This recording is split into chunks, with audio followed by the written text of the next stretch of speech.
Miniyini verir, başının sarığını verir. Niye? Bu adamın atası benim atamın dostuydu. İndi ne oldu? Birisi vefat elədi mi?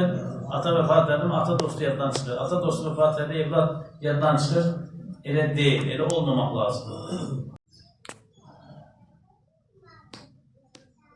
Babadan və nənədən nəvəyə.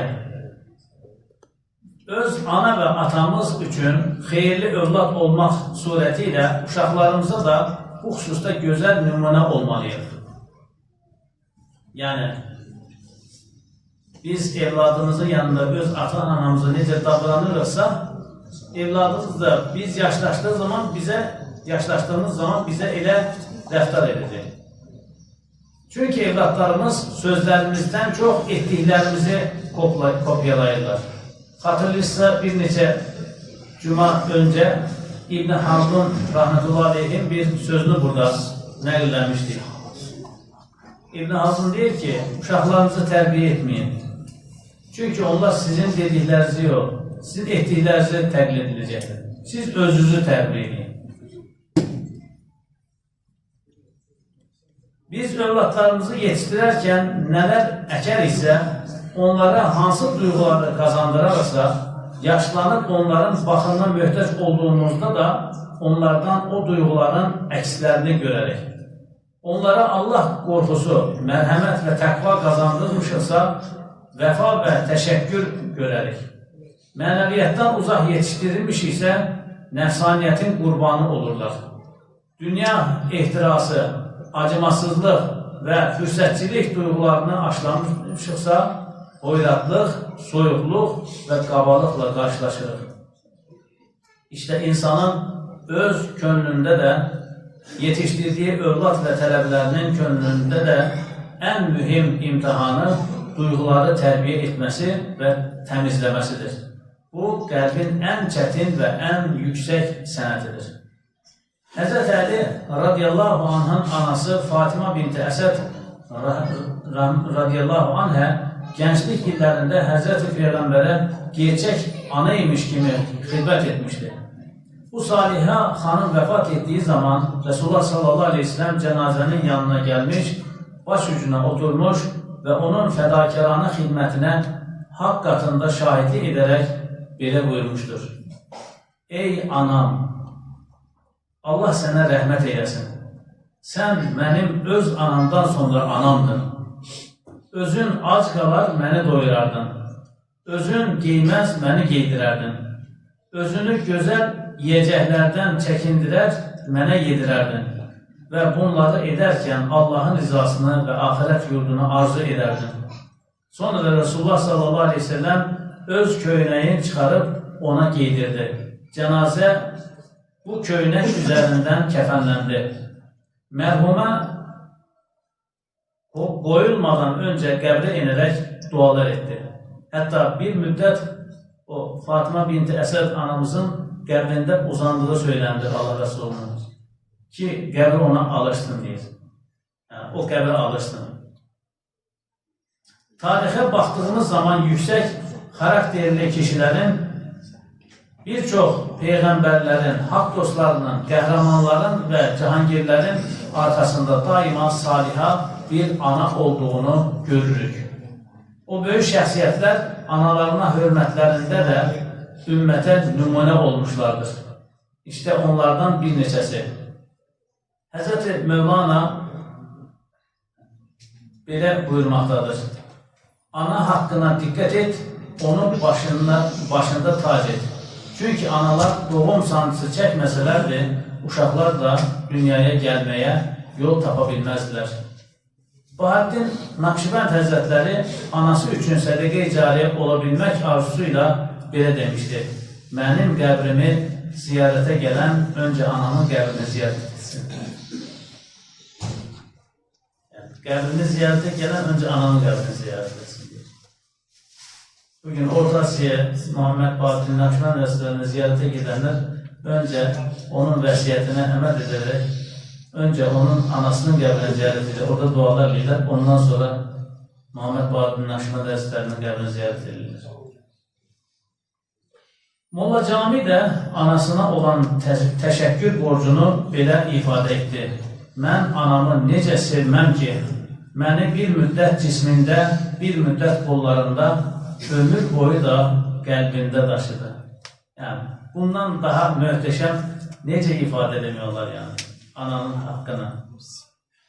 9 ay bətnində, 2 yıl qucağında, bir ömür də qəlbində daşıyır ana. Əbu Hənifə rəhmətullahi Bağdad qazılığını rədd edincə xəlifə tərəfindən zindana atıldı. Dedi ki, mənə zindan ağır gəlməz, fəqət anamın üzülməsindən məhsul oluram. Yəni, burada qamçılandığımı, burada döyüldüyümü anama bildirməyin deyir. Belə salihə analar ömürlük bir təşəkkürə və dualara layiqdir. Yaşayarkən atasının dəyərini bilməyənə zaman atanın dəyərini sonradan bildirir. Aqillərdən birisi deyir ki, insan 5 yaşında olanda elə düşünür ki, məni atam yaradır. Biraz böldükdən 15 yaşına gələndə deyir, yox, atam da yaradan var.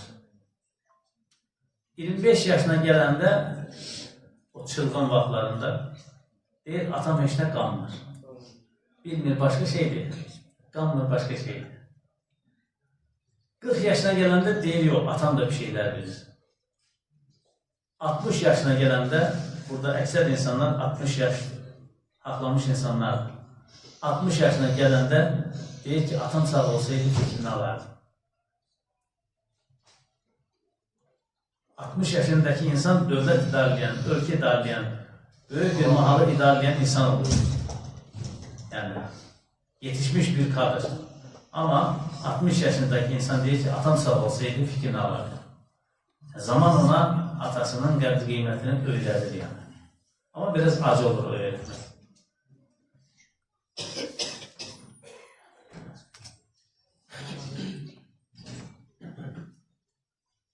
Nisa surəsi 1-ci ayətdə əqrabalıq haqlarına riayətsizlikdən çəkinin. Şübhəsiz Allah sizin üzərinizdə gözətləyicidir. Eyni surənin 36-cı ayəsində anaya, ataya, əqrabaya yaxşı davranın. Anaya, ataya, əqrabaya yaxşı davranın.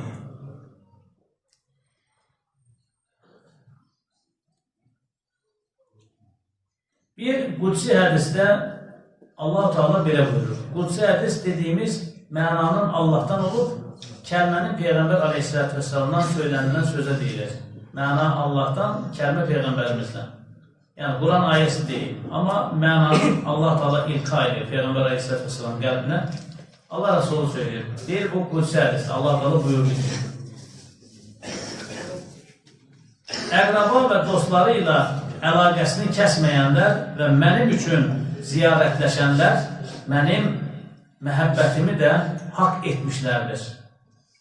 Rəvah Əhməd bin Ənbər. Kimlər Allahın məhəbbətini haqq edirlər demək? Əqraba və dostları ilə əlaqəsini kəsməyənlər və mənim üçün ziyarətləşənlər, bir-birlərini Allah üçün ziyarət edənlər, mənim məhəbbətimi də haqq etmişlərdir. Resulullah sallallahu aleyhi ve sellem Efendimiz belə buyururlar. Allaha və axirət gününə iman edən kimsə əqrabasına yaxşılıq etsin. Rəvah Buxari Müslim.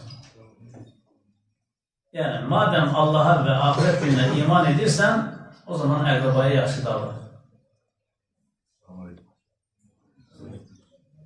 Əqrabasının etdiyi yaxşılığa eynisi ilə qarşılıq verən, onları qoruyub gözətmiş sayılmaz.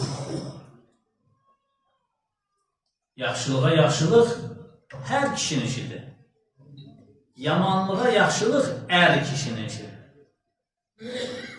Qoməqləmə nəbi yaxşılığa eynisilə cavab vermək yaxşılıq sayılmaz. Bunları qoruyub gözətmək sayılmaz. Əqrabanı qoruyub gözətən şəxs özü ilə əlaqəni kəsdikdən sonra belə onlara yaxşılıq etməyə davam edəndir. Rəvah Buxari Müslim. Buxari Əbu Davud Tirmizi. Aleyhisselam.